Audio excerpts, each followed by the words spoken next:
We're going to resume our recording. All right. Lovely to see so many faces this morning. A lot of them I don't know, actually. So very nice to meet you all. I'm Jen Fine. We're just going to be kind of here a little bit, a few more minutes, just letting people join in. If anybody wants to sort of introduce themselves and say where they are, feel free to just go off mute. Everybody's a little bit shy. So I'm Sally, based in Australia. Oh, there you go. Hey, Sally. We have two Sallys on the call today. Sally from YouLi, spelled with a Y, and Sally from New York, spelled with an IE. And it's very rare that I'm ever on any call where there's more than one Sally. So it's really good to have you other Sally with a Y. It's same Sally. Yeah, it's very rare. So yeah. Amazing. All right. Well, I'm gonna get started and just quickly pop up. Let's get this going. And can you guys see my screen? Yes. Yes. Excellent. Welcome, everyone. This is a webinar hosted by YouLi. I send you a draft of the. Oh, I think I'm just going to mute that person there. Hi, everybody. I'm Jen Fine. I'm co-founder of YouLi, and we're hosting this event today because we have seen that there's desperate need from people to sort of understand how to simplify, streamline, and succeed with their retreats, their events, their tours. And so we have two amazing guests with us today. We have Sally Frankel, who owns a retreat venue as well as hosting retreats. We're going to get to hear more from her about the joys of retreats and venue ownership. And we also have Nikki Padilla Rivera, who is the head of programming at Tourpreneur. She's an event coordinator and trip planner, and just generally a traveler. I feel like I see you all over the world. And today we're going to be basically focused on a couple of different things: seamless trip management, personalized experiences that lead to happy customers, and scalability and growth. So we're going to be asking some questions of our guests today to kind of understand how they tackle these areas in their businesses. And as we go through this, we would love it if you pop questions into the chat or just save them for the end. And we'll just have a little bit of time at the end to ask them your own questions. So jumping in, I want to start with Sally Frankel, who is the owner of Redbird House. I'd love to have you share more about your beautiful venue. Oh, thank you, Jen. And first of all, I just want to say hi to everyone. I think it's wonderful for those of you who have joined us today. And as Jen said, I'm the kind of person who is happy to answer any questions anytime. So, if something comes up when I'm speaking, I don't mind if you raise your hand or jump right in. I love the interaction. So Redbird House is actually a wellness house that we just built. I actually have done many things in the travel space. So I want to say that I didn't just start to do this. I came to this through an expertise in wellness travel and wellness tourism. I also have been a private tour operator. I put together group trips, wellness journeys all over the world. And finally, during COVID, what happened was we had bought some property in the Catskill Mountains of New York. I don't know if anybody here is familiar with that region. Maybe Nikki is, because you're in the New York area. But we had bought this land a long time ago and held on to it. And of course, when my husband and I were together a lot during COVID, because I was grounded, I wasn't traveling, we came up with this idea, let's build this house. And we thought, what will make this house unique is if we build a wellness house. And we partnered with my best friend and colleague in my industry, and she had a lot of experience in the built environment.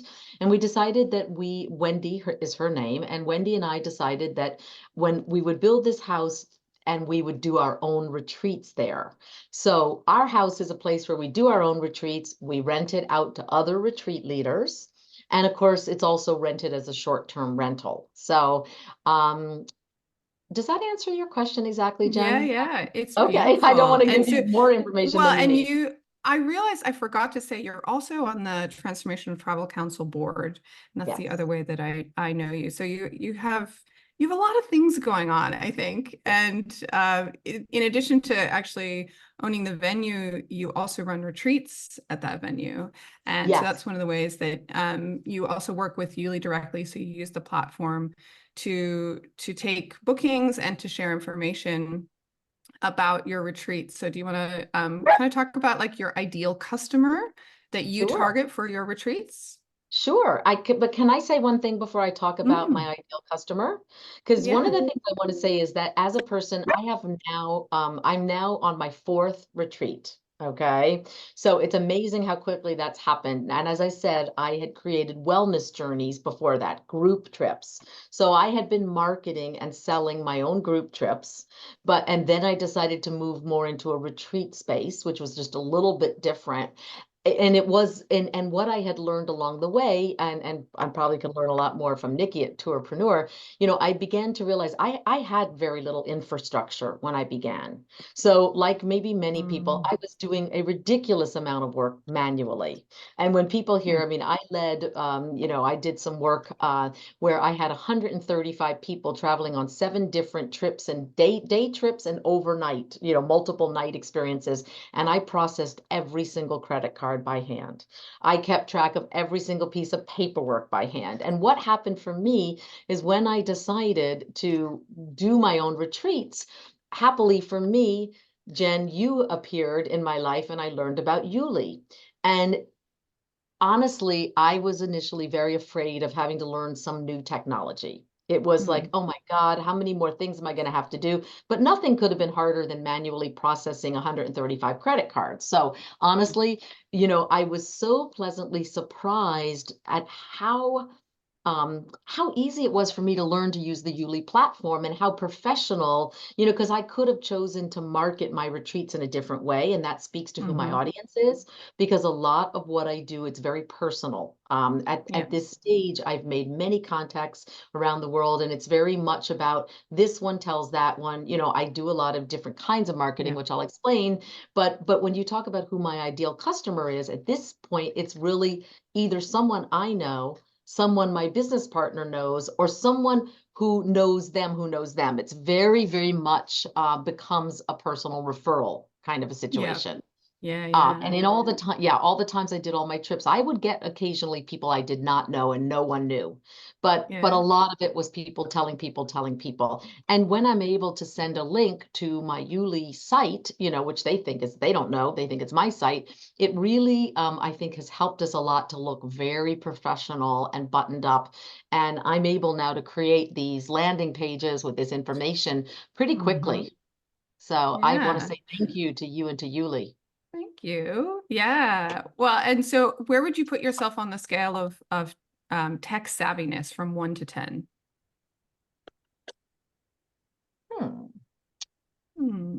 Well, it depends if I'm looking at it through a lens of all people or demographics. So I'd say demographically, for where I am in a demographic segment, I'm probably an 8.5, but probably among all people, I would say I'm probably a 6 or a 5. I mean, I use a lot of things and do it myself because I've chosen to keep my life simple this way. I don't want to have a lot of employees. Once upon a time did, so I would say I'm, like a 6. Yeah. 5. Well, that's a really interesting point, the sort of like not wanting employees. So you need to adopt technology in order to grow without hiring people, right? So well, thank you for that introduction. Sorry, we'll definitely come back and talk more. I just want to introduce Nikki, and head of programming at Tourpreneur. So she actually interviewed me for the podcast, last October. So you can check that out. I believe that's under their content here. And she's also the organizer of Tourpreneur Connect, which used the YouLi platform to host the schedule and manage all of the details that for their actual event in Sevilla, which was the inaugural Tourpreneur Connect. So I'd love to hear more about Tourpreneur and the event. Yeah, so we are basically a community of tour operators and activity providers all over the world. So it started as a podcast.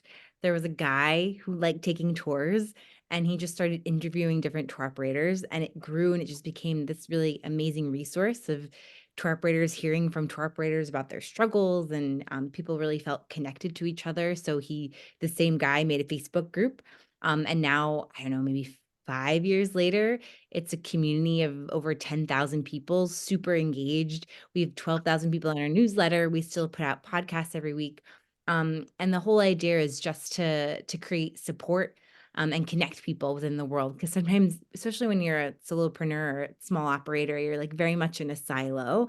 So it's this lovely little community.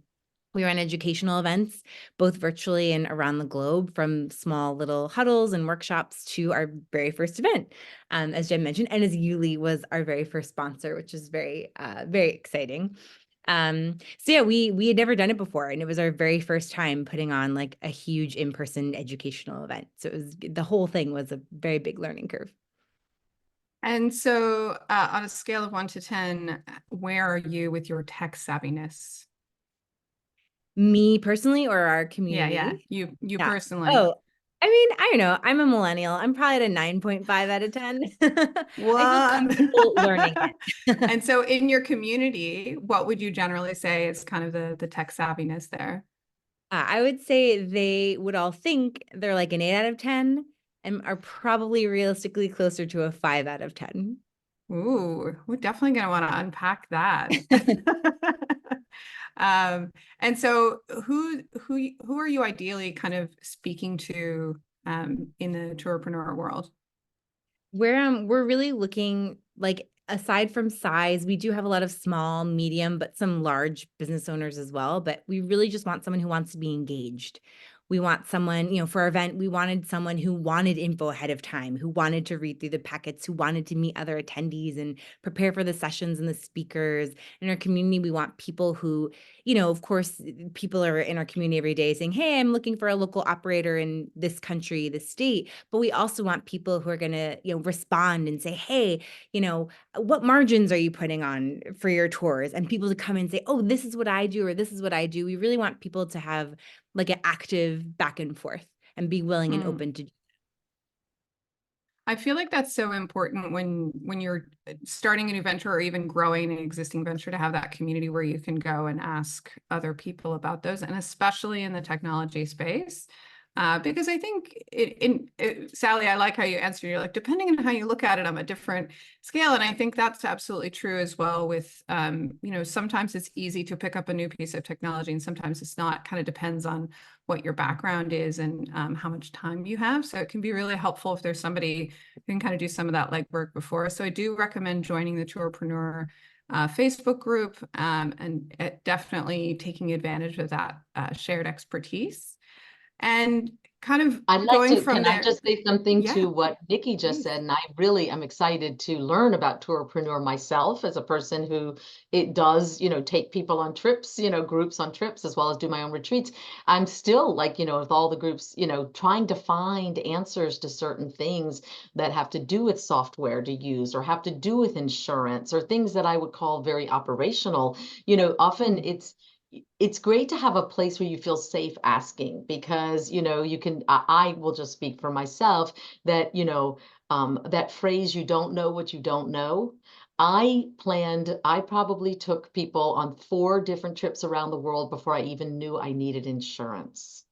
And yes, and thank goodness all those trips worked out really well. And but you don't know what you don't know. And I'm really now looking forward to going to Tourpreneur, because I still think there's so much I don't know, but you don't know what you don't know. So how do you get there? That you get there by seeing questions that other people are asking and supporting each other, because I'm always happy to help someone else with what I do know, but I really, there's a lot out there to know about. Well, on that point, of course, you do have a lot of experience. So if you were in that community, what would be the sort of the big practical tip that you would be sharing with somebody who's maybe just getting started with retreats, to sort of what is the biggest challenge that you faced, and kind of what are the ways that you overcame that, either with or without technology?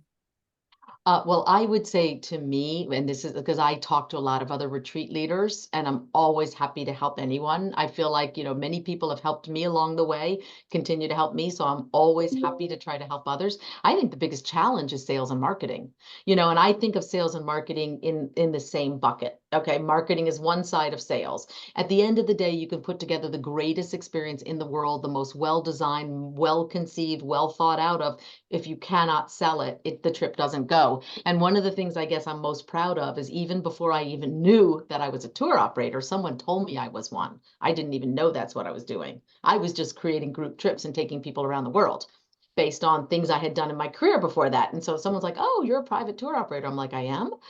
So that's how, naive I was about certain things. But every single trip I ever planned, I ran. I was good at sales and marketing. I wasn't maybe obviously so knowledgeable about the operational side of things, which is what I learned. But I would say to anyone, like, you really need to be realistic about your sales and marketing. And they are two different things, but they lead to the same outcome, which is selling your trips, so that you don't find yourself planning a lot of trips, a lot of retreats, and having to cancel them, because that has a lot of implications for both your business and for your reputation and for the people who are trusting you to take them places.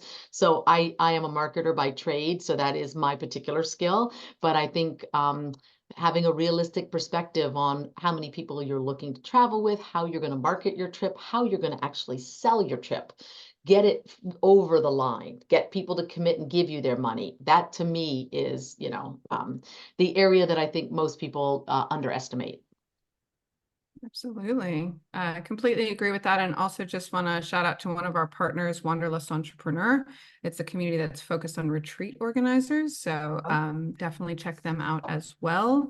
And they say that a lot, like that the sales and marketing piece, you need to think about that. And YouLi comes into the picture once you sort of like figured out your strategy and you're like, okay, I know where I'm going to be getting my leads from. I need to send them somewhere to take that booking, right? Because you don't want to do all that effort and then you miss the email where they ask about the retreat because you were away that weekend. It's like, nope, you want to send them to a page that's like open 24 hours and ready to take their booking, right? Yeah, absolutely.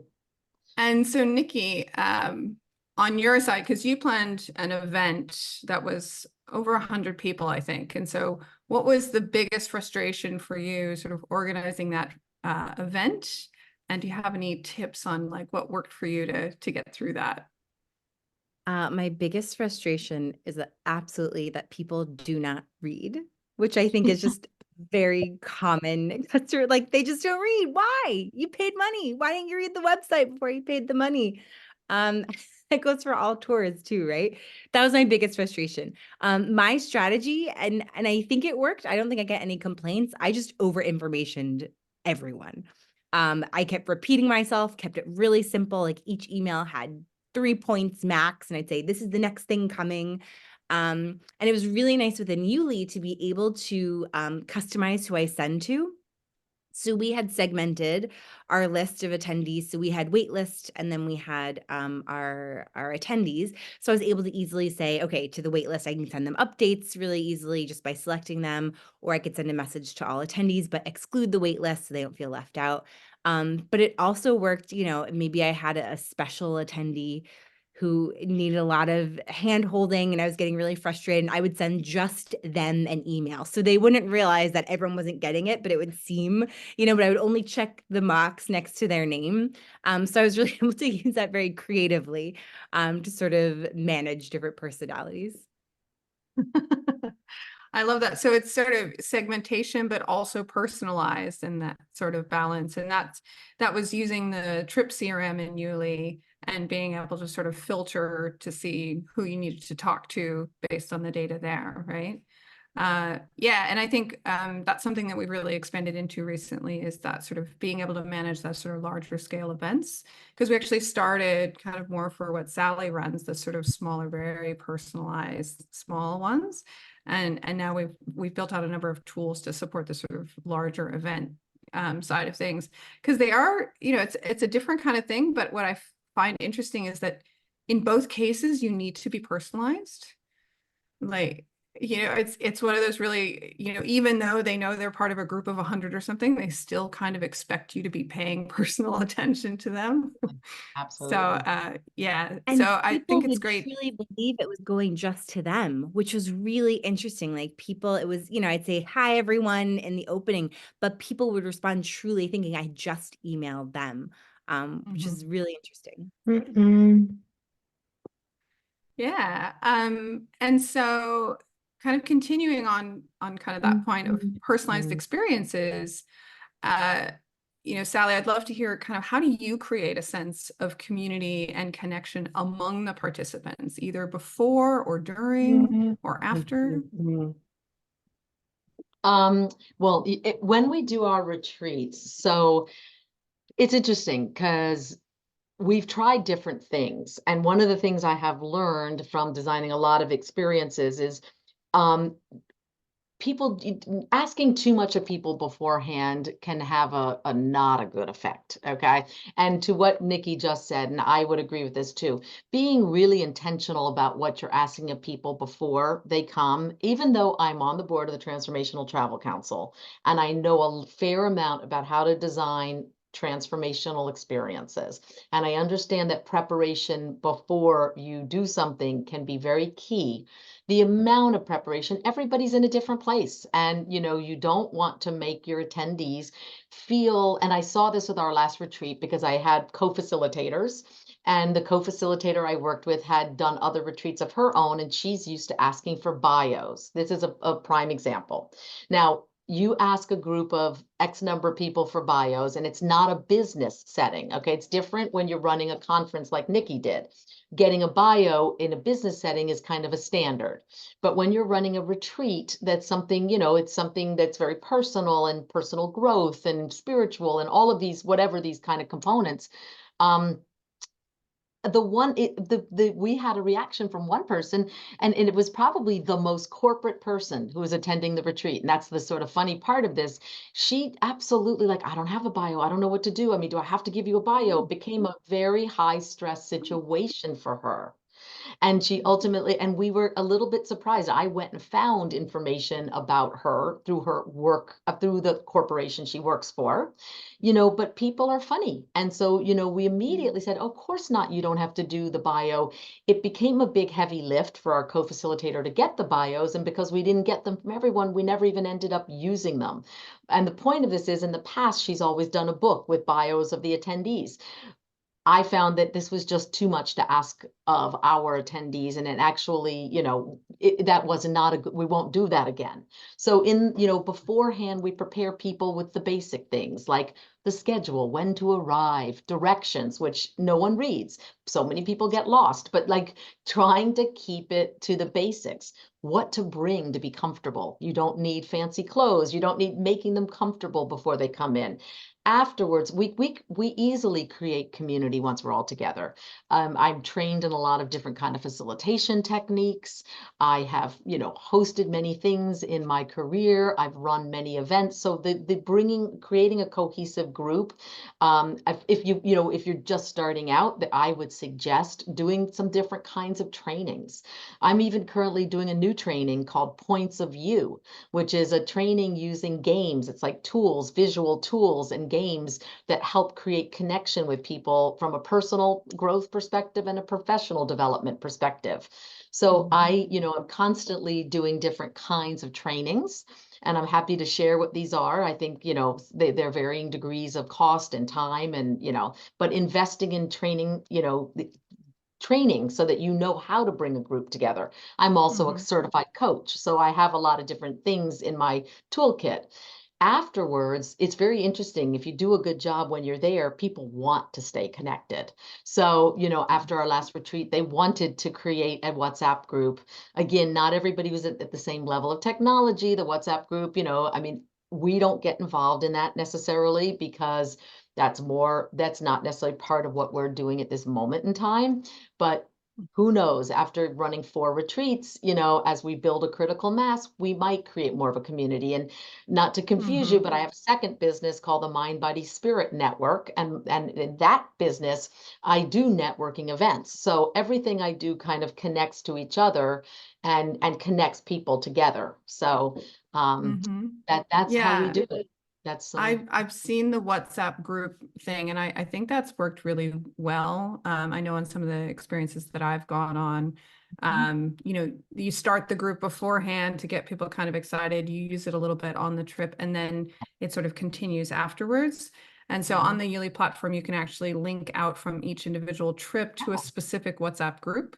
So if you I'd like to build, understand how to do that. I actually yeah. learned some things. I would really love to learn how to do that. I will also say we go to great lengths to ask everyone if we can share everyone's information. I think nothing is better than taking the time, and this is a big pet peeve.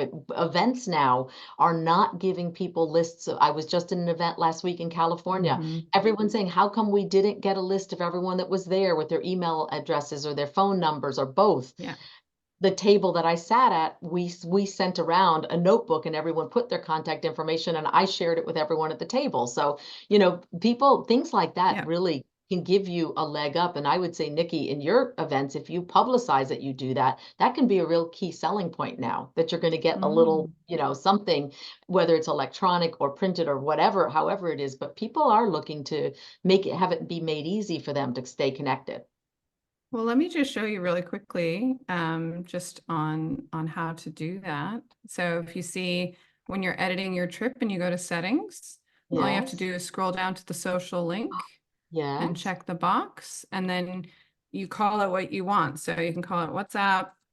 We have clients who link off to help centers, check, and then you go into your WhatsApp and you grab that link for the group and you paste it in here, and then that's linked from your trip page. And then of course you can turn it on and off. So you can only turn it on once you've filled the trip and you only want the people who are, joining. And same thing what you said about the people. If you want to, when the trip is running, show who else is going, obviously with permission, you can check the box and YouLi will present the information that you've gotten permission to share with people. So, yeah, definitely check that out. And for those of you who haven't discovered that, you can always click the Learn More button here to discover I was how just to looking use at that Learn More button. Okay, so now I'm going to downgrade my technology savviness because I don't even like to. One of my biggest biases that I have to fight against is doing things like clicking on Learn More buttons and watching video tutorials. So I have really forced myself. I hate manuals. I hate things like that. I always want someone to show me something. And that is a bias in my own, that I'm really trying to break. So I was just looking at that Learn More button next to people today, thinking, do I really want to click on it? Now you do. Okay, so Nikki, do you want to sort of speak to those kinds of challenges in the event space, or even just within the tours that your clients run? Yeah, in terms of engagement ahead of time. Yeah, engagement just in general, but yeah, especially ahead of time, I do think that's a particularly hard point in time to get engagement. Yeah, so we actually did have a list of attendees published through YouLi. We had it checked so you could see all of attendees. So on the landing page, there was a tab and you could view everyone who was there. And if they filled out a profile, not everyone did, but the majority did for us. They filled out a profile with their email and their social handle and their company information, so you could really see where everyone was coming from. And YouLi actually customized for us or helped us set up a meeting blocks, which was really cool. So we actually had designated throughout the schedule meeting times. I forgot what we called it. We called it something more clever. But it was open times meeting, because the whole point of the Connect was for people to make connections, right? So people ahead of the conference were able to go online, look at attendees and say, oh, I would love to sit down and chat with this person. And they could request a meeting block and they could see their availability. You can go in there and you could block off time if you weren't available. And then people would either say yes or no. And then people actually had all these meetings scheduled before they even showed up, which was kind of cool. So we had the full day before as people were arriving. People were already participating in the conference, even though we hadn't technically started our programming, but it really allowed us to like fill in that day one, that isn't really a day, it's arrival day, you're not really doing much. And that was just a really, really nice touch because people then came in having friends, right? Like they knew familiar faces and it really, I think, changed the dynamic of when people first came into the conference space. Oh, I love that. Yeah. So Meeting Block is an event module that we have that's just come out last year. And so it's really good to hear how that's going and that it actually changed the dynamic of that event. Because I think it can be hard for people who don't know each other. That first day, they're just kind of like standing around like, oh, should I talk to that person? So yeah, giving them that permission, like, oh, I know you and I read your little profile, so I can, talk to them about the things that I read there. So that's amazing. And so let's see, kind of going into the sort of growth conversation, right? Because of course, we want to reach more people with our amazing experiences. And that can be quite the challenge. I think, Sally, you've already touched on that a little bit in terms of the way that you sort of want to manage your growth. But also you are growing in certain ways. And I'd love to hear kind of how have you used technology to support that? Well, before I answer that, can we answer Tracy's question? Because I also want to know the answer to, can we use more than one social link? When you just showed us that application that we could WhatsApp, I really want to know exactly what Tracy asked also. Oh, yeah.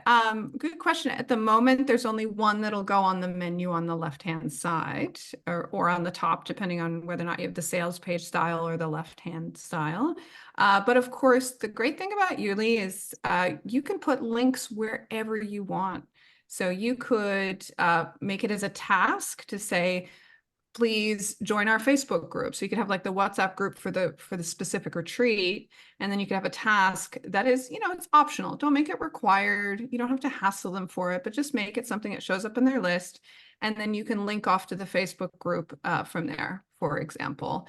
You could also put it as a highlight card. So if you have a really active community, either on Facebook or somewhere else, you can just make a highlight item and in it, link off to whatever community you're encouraging people to join or whatever social platform you want them to follow you on. So yeah, great question. But yeah, and I love, because we only recently rolled that out. So I love that already we're like, we need more of them. Okay. Amazing. Were there any other questions that I had missed? Yeah. No, that was it, Jen. I answered in the chat for Tracy, but that was great. Thanks. Yeah, no worries. But then we did. Yes, I was glad. I was very curious too. So I'm very glad you asked that, Tracy. That was good. Okay. So what, back to the question, what exactly is it that you want? Yeah, just in terms of the growth aspect of this. And, like, I think it's about understanding how you can leverage technology to support the growth that you want for your retreat business. Well, I'm gonna answer that by saying that really, I really need to do more. This is, I think that as a person who's, this house is new. I should just say that we literally this house just opened 6 months ago. So I have my hands very full. Yeah. So, I mean, we opened and we did 2 retreats within 6 months, and now we're marketing our 3rd retreat. The 4th retreat I did was a practice retreat. I did at another location just to, kind of tune up what I'm doing. So I will say that really I need, I don't know how to make more time. That's one thing that is probably, the greatest reality I operate under is not enough time because time is finite. I really need to prioritize learning more about YouLi. Just listening to you now and listening to the functionality that I'm just not aware of. Not because I don't get your emails and I look at them and they're brilliant, and not because I'm not getting prompts every time I go onto the software. It's that, prioritizing It's funny because I'm prioritizing leveling up my facilitation and design capabilities, investing in that, but I am not really spending the time to learn more about what YouLi could do for me as a platform. And what I'm sitting here thinking about is, how am I going to make that happen? What is it that's going to be the impetus besides this webinar to kind of get me to sit down and say, oh boy, there's so many more things I could do on here that probably could be very helpful to me. So I guess the answer to your question is, I don't think I'm utilizing the YouLi technology particularly very creatively. I think I'm doing a good job with what are the basics that I need to. I'm selling out all my retreats. Okay, that's great. I'm doing a good job of marketing and sales. I'm not doing a good job of understanding what more YouLi could do for me and how I could leverage that. So I'll come out of this webinar. I sound like I'm attending, not, but I think I'll come out of this webinar and try to hone in what's going to be the quickest path to that knowledge, to that expertise, because I know I'm not going to sit down and just poke around the software. I just won't. That's not my nature. Yeah, you're not going to click the learn more links. Well, actually, I'm going to click that learn more link.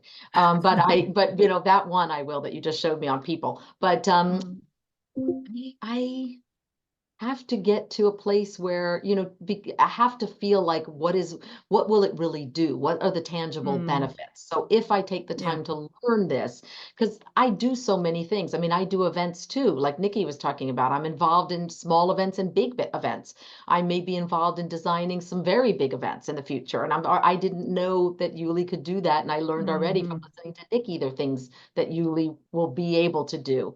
So, I think this is quite common, actually. I think it's, I think what you're experiencing is kind of the norm. I mean, I think even for myself as a technologist, I have access to platforms that I only use, 5 or 10% of their capability. And I think, and that's the reality, is because it does take time. So regardless of your tech savviness level, it takes time to learn the full capability of a platform. But I think that's why it's always important to you get started and you do the basics, right? And then, then you have a conversation and you realize, oh, social links, and you pick that one up. And then you realize, oh, I can do profiles. And so I can publish those, and you can explore that one. And it's just about which is the one that catches your interest, because it's I mean, you probably talk about this in your retreats, you have to be ready for it. Right? Just like you need to be ready for transformational experiences, you need to be ready for the technology learning. Otherwise, it kind of comes in and goes out. But you will go and action that learning on this one because this is the moment that you are ready for this knowledge. So I think giving yourselves permission to recognize that's kind of the journey that you'll be on with any tech platform, and especially YouLi. And that's why we're here, pop in the chat and, kind of when you're ready to discover those kinds of features. And if you're wondering oh, does it do this? Please ask. Right. Well, that's another thing that I don't think about doing. But what I would say, because this is such a wonderful forum that you've brought us all together, and I really don't know what everybody else on this call does. I would love to see it in the chat if anybody is willing to put in the chat what your business is, because it's always very helpful to understand what segment of the travel world each person comes from. But nothing. I am always willing to share my help and share my expertise. I would love nothing more than to pair with a retreat leader, let's say, who's utilizing much more of the software than I am, because then I can go look at what they're doing. Sometimes that visual of seeing what someone else is doing is so powerful. And then I could be like, oh my goodness, I didn't realize that this was here. Because I keep coming back to that sort of silly statement, you don't know what you don't know, but sometimes you don't even know what to ask.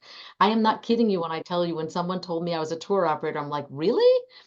Tell me, they said, yeah, you're leading tours, and that means you're operating them. You're a tour operator. And I'm like, oh, even though I had been in this business, other aspects, of this business, doing completely different things, it's very interesting how you can move into new areas and there's just a limited amount that It doesn't mean you can't be successful, but you can be more successful. So I love Tracy suggesting that we do a YouLi retreat at the Redbird House. I'd love that. I've been wanting to do business-oriented retreats for a while, guys. I have a background in spa and wellness, so I'm really looking to. We really and I want to let everyone know, because if you don't mind, our house, we have a whole wellness level. So we have a far infrared sauna, we have a halo therapy salt capsule, we have a couples massage room, we have a yoga movement studio, we have a hot tub, we have a Peloton, a steam shower. It's a beautiful, beautiful space that's extremely wellness oriented. So I would welcome, and inspiring. So, I'd love to do a YouLi retreat at my house. And thank you, Well, and Tracy. please do, please do pop your info into the chat if you want to kind of share your background as well, just as to get to know each other a little bit on this call. But I think also one thing I did want to touch on in terms of, YouLi is a technology platform. It's meant to help you save time. But of course, there is an investment of time up front. So recognizing that there's always that initial, like, you got to spend a few hours, maybe a few days, depending on the level of challenge that you're tackling, to really master it. But then it should keep you from having to process payments by hand, keep you from having to send reminders. It should pay off on the other side. So there should be an ROI. And when you're thinking about it and trying to find that motivation, sometimes that might be like, okay, what is the pain that I'm experiencing that this investment in time in the technology is going to save me? It's going to save me from feeling like I'm missing emails all the time because I know the system's just doing that for me. So that can be worth it and enough of a motivation to kind of get you over that learning curve. But I also wanted to touch on, YouLi was kind of built from the perspective of get it set up, take your payments, get your forms and preparation ahead of time, and then have your travelers turn their devices off, right? Like in terms of like the wellness aspect of it, I'm really hoping that when they get to Redbird House, they're just like, no, put the phones down. So I do think sometimes people ask about that. They're like, oh, I feel like technology can really ruin the travel experience because you're just always on your phone. And so just recognizing that, the intention of where you put the technology in your customer experience journey and putting it as much as possible on the preparation side so that they can just let go of it when they're on it, on the experience, and just immerse themselves. So, if Nikki, anything, do you have anything? the people that come to our retreats, quite honestly, a lot of them have a difficult time just even accessing the forms through YouLi. I'm going to be honest with you that a lot, not all, depending on the people, but we have had, so I use, it's really honestly a lot more for me than it is for my travelers. My travelers get, they're able to book. They're able to do their credit cards. They're able to, look at the highlights and the itinerary and all this. But there's, I have learned it breaks down a little bit if I ask them to download forms and fill out waivers. And we just still, that's still elusive for some of my retreat attendees. Yeah, totally. Nikki, do you have any comments on that? Yeah, we actually ended up doing both. I find that, again, because our audience is so global, and that my experience in travel has also been to kind of pitch to people all over the world. So I'm always very conscious of saying the same thing in multiple different mediums so that everyone can kind of hit it in their own speed. But for example, we gave the option for people to download the app. We said, if you would like, you could download the YouLi app. That way you will have it on your phone. There will be Wi-Fi at the venue. And you could see the schedule that way. But also, messaging was also like, oh, just pull up the website. If you pull up the website, here you go. Here's access to the full, so people didn't have to download if they didn't want to. And then we also printed up a big old paper physical schedule, and we had it in the venue. So that way everyone was covered, right? We had some people do want the tech, right? They do find it nice and convenient. They can look on their phone, and other people just want to go and look on the wall and say, what's next? So I think it's really important to obviously know your customer, and then to the best of your ability, use that technology to help you accommodate, but not to sort of box them into having to use the technology in the way that you and your team use it. Yeah, I love that. Well, I think we might start doing some audience questions. Sally, I think you might have a few. I do. So thanks to the people that sent questions ahead of time as well. I did put a little task into YouLi for people to pop questions in. So I'm going to start with those, Jen, and I'm just going to throw them out to either Nikki, Sally, or yourself, Jen, to answer these ones. And the first one I've got, which was a really interesting question, and it does come back to that communication, that cohesiveness. And the question is, how do you foster group cohesiveness, especially with travelers of various ages on a small group trip? For example, 20-year-olds and 65-year-olds. So I'm going to throw that to you, Sally, I think, just in terms of be interesting to hear. I'm sure you have different age groups and customer sets on your retreats.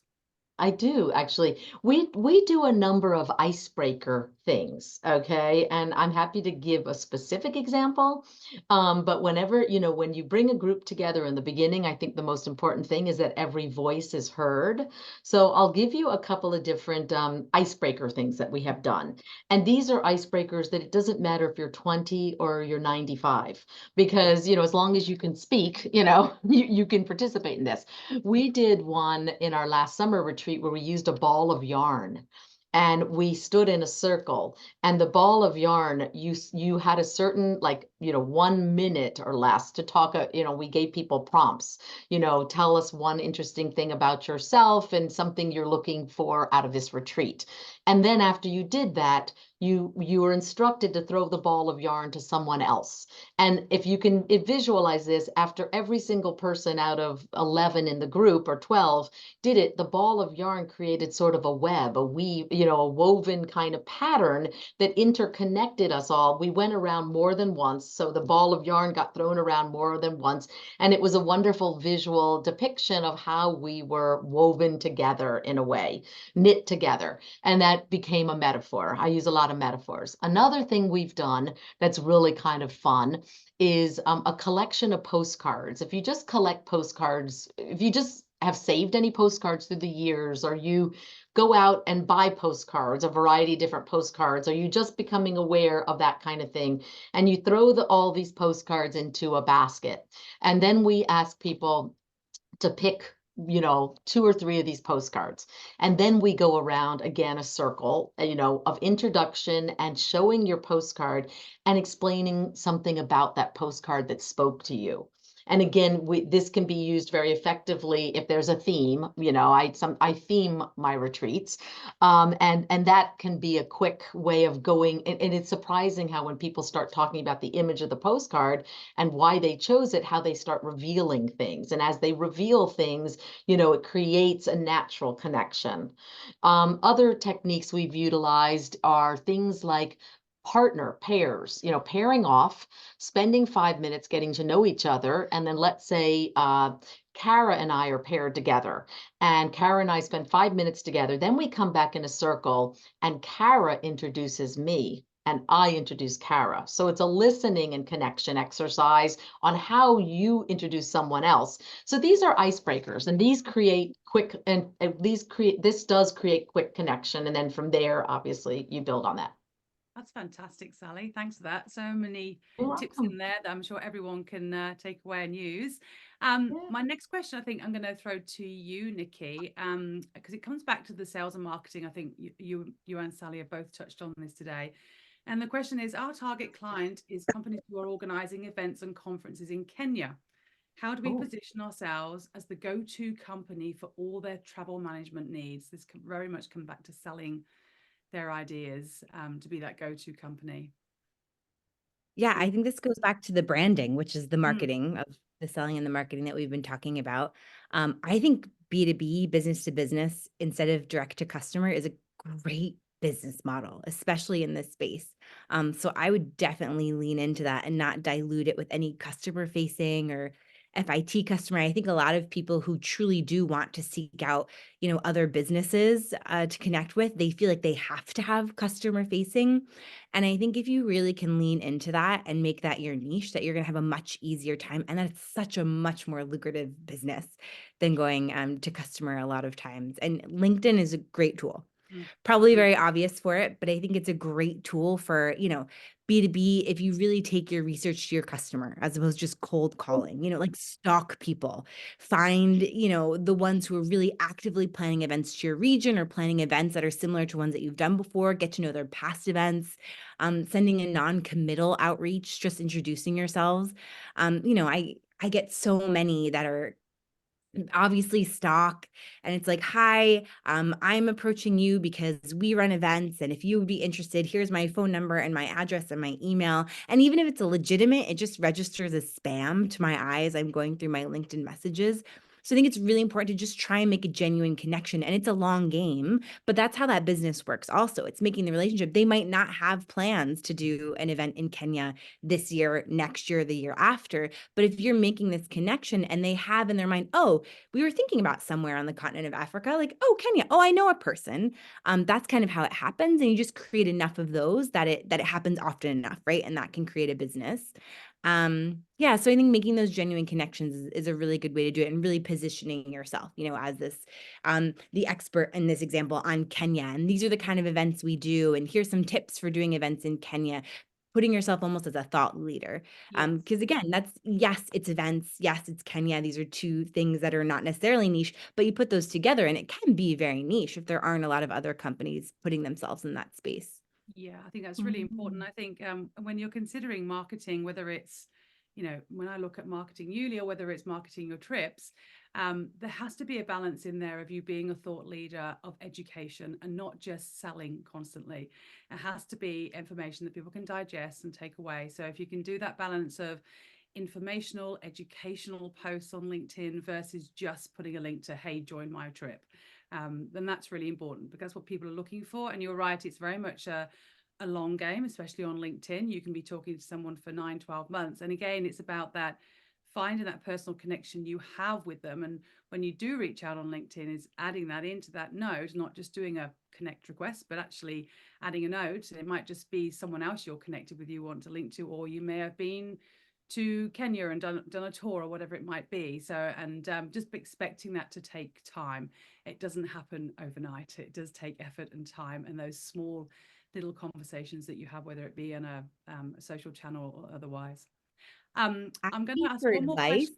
If I could Sorry? just add one more quick Yeah. thing, like asking for advice is another great way to go about that, as opposed to selling yourself, to kind of say and make it, really, really easy ask. But, hey, I saw this event you do. It's amazing. We would love to throw these kinds of events in our destination. How did you find your local operators? Like, I want to make sure I can connect with people just like Lee. Do you have any tips on, how did you find, what search terms were you using? That's a great way for people to kind of feel like, oh, I can offer them some advice without feeling like I'm committing to signing up for something. Yes, exactly. Thanks, Nikki. And I'm conscious of time as well. So I'm going to ask one more question that came through, Jen, on through our app, and it's technology one. So I'm going to throw that to you, Jen, because what we didn't ask you the question, your tech savviness out of 10. We should probably ask you that as well. But given you're a technologist, I would hope it's up there. No, I know. But I'm not going to ask you that. The question actually that came through, there's a couple of questions and around technology. And one was, maybe you've seen other apps there that can help with this, but is there a method or program app that can be used to do a multi-day tour description planning, but leaving room to add and tweak that info and customize portion of the description to save time, but to get some necessary skeleton framework done? So something that's kind of partway done, so I'm not having to do that start from scratch, and then I can customize my little bits along the way. So that was the question that got posed. Yeah, absolutely. So actually, I was going to say that in response to the Kenya question, because especially if you're selling B2B, that's going to be completely custom, but you want to give them something to sort of see so that they feel like they know the kind of thing that they would be buying from you, but knowing that they could then customize it. So we do actually offer the concept of sort of a brochure trip, we call it. And so when you are editing your trip, you can actually, we're going to not say that, you can actually choose to not be in bookings mode, but you can be in brochure mode. And so then it turns off bookings, and it just allows you to, like, you can call this whatever you want. You can even hide the whole pricing page completely. And then what you're going to do is you're going to actually just have your highlights. And so here's an example of one that has, this is kind of the general stuff that you're going to be doing on this journey. And so this can just be high level, right? So it's just why Mexico? What's the journey? What's the lasting impact, right? So it's not really an itinerary. And I'll just quickly preview this to kind of show. And this is a sales page style, so it's laid out a little bit differently. And so it just has this information about what this is. Now, this is a retreat to Mexico example. You know, if you're doing conferences in Kenya, your content's going to be very different, right? And it's amazing how different it'll look. Like, we have people all the time who are like, oh, is that on YouLi? Like, they don't even recognize it because the content and the branding makes it just look completely different. So just recognize that this is an example. And then people can actually register onto that and express their interest in that particular kind of brochure. And then you can copy that and set an actual date and make it theirs, right? And then you can start to customize it. Not only that, you can also start creating an itinerary here, like a detailed itinerary with like, the bus will pick you up at 9. We're staying at this hotel. You know, the tour guide will show up at this time. You can actually put detailed itinerary items in here. And, you know, you're not ready yet, right? You're still getting interest. You're still getting bookings. So you can just turn that off. I know I keep showing this section of the platform as you can turn on and off the itinerary. So if you're not done with the detailed itinerary, you can just leave the highlights, you know, like, why are they coming with you on this journey? Why are they doing their event in Kenya? And then once you've customized it and made it for the particular customer, and you have all those actual details, you can check the box and show the itinerary. So, and you can do that dynamically as you go through that process, you know, so that's one of the great things about using a platform to communicate about your events and your tours, because you're not sending a PDF. It's like, once you've sent that PDF, it's like, well, that's fixed, right?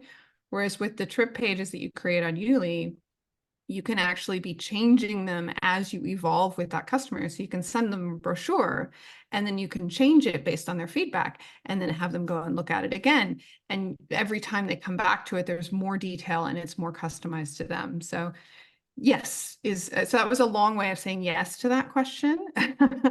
But just Jen. recognizing that that you can turn those things on and off here. Thank you Jen, for would that. you use that? Would you use that if you're thinking of doing a trip and people have expressed interest in a certain kind of a trip, and you kind of want to gauge interest? Is that Yes. more of like a marketing tool, is what you're saying, than it is an actual Absolutely. commitment to doing a trip? We just had a client who did that actually for a cruise that they wanted to run, but they didn't know, like, because they book out a whole boat. If they Right. they do like small river boats. Right. But they needed to know they had enough people to Right. go make that booking. So they put up a YouLi trip page, and they set it all up as if it was the full thing, but just Yep. said expressions of interest.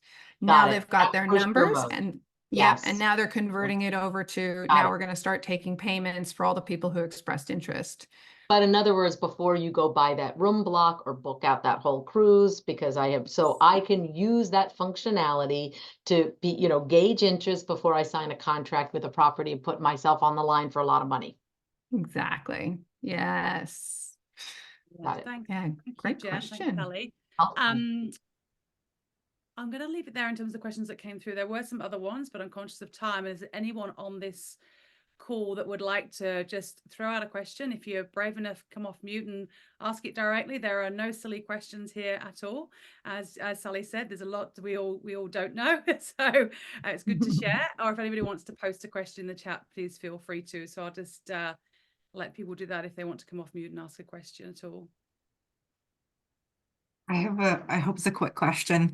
So once we have everyone signed up for the trips that we do, I like to compile all the information so I can see it all in one go. So I know, like, yes, this person has medical issues and is gluten-free.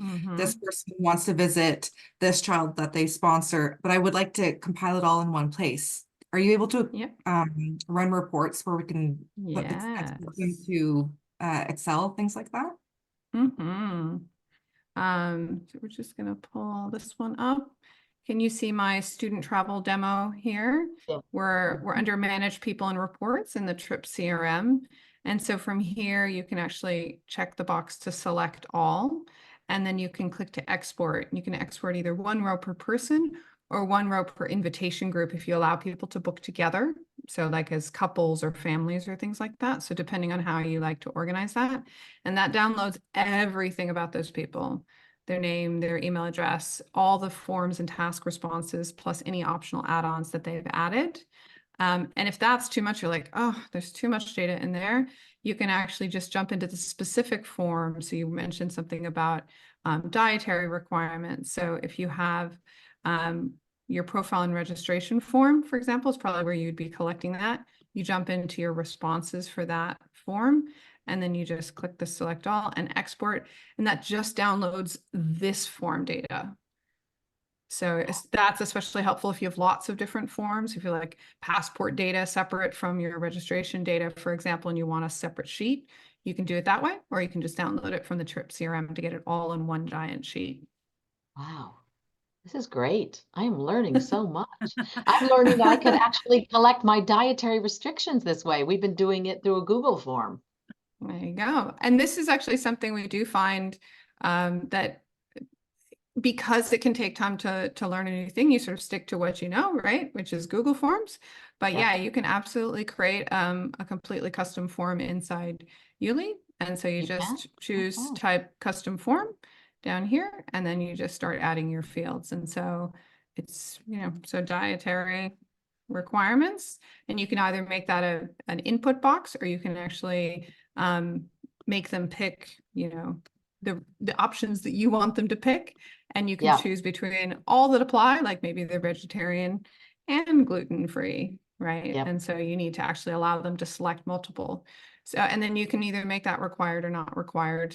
A little tip on that one, I always make dietary requirements required, but then none is one of the options, because otherwise people might skip it, and then you don't know if they skipped it because they have none, or because they just skipped the field. So just a little tip on getting people to do what you want them to do.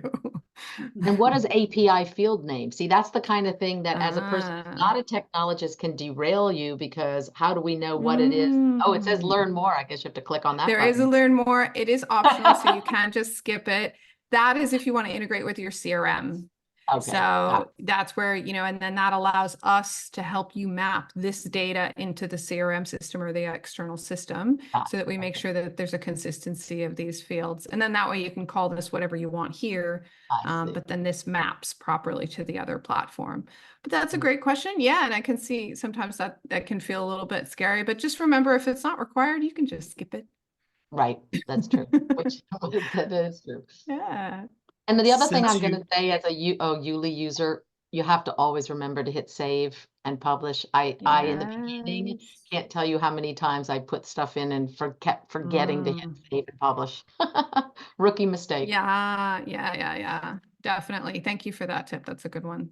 So, are there any other questions anybody would like to ask in the last minute before we wrap up today? Thank you, Maddie, for your question, because I did see that come through on the task, and thank you for sending that in and asking that. That was really important. Thank you. Well, just to wrap up, I wanted to let you guys know, if you are interested in exploring YouLi, we do have new plans rolling out in February.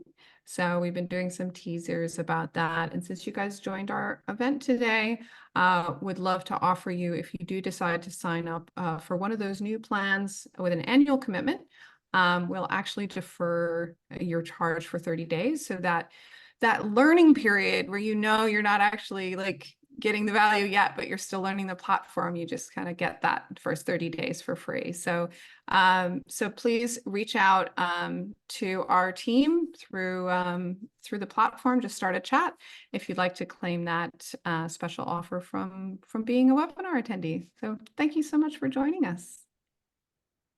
Thank you, Sally. Thank you, Nikki, as well, for your time. I really appreciate it. And thanks to everyone that made the time. Thank you. Thank you for having me. Thank you, Jen and Sally and everyone. Yeah, thank you guys. Have a wonderful day. Enjoy the rest of your day. Bye-bye.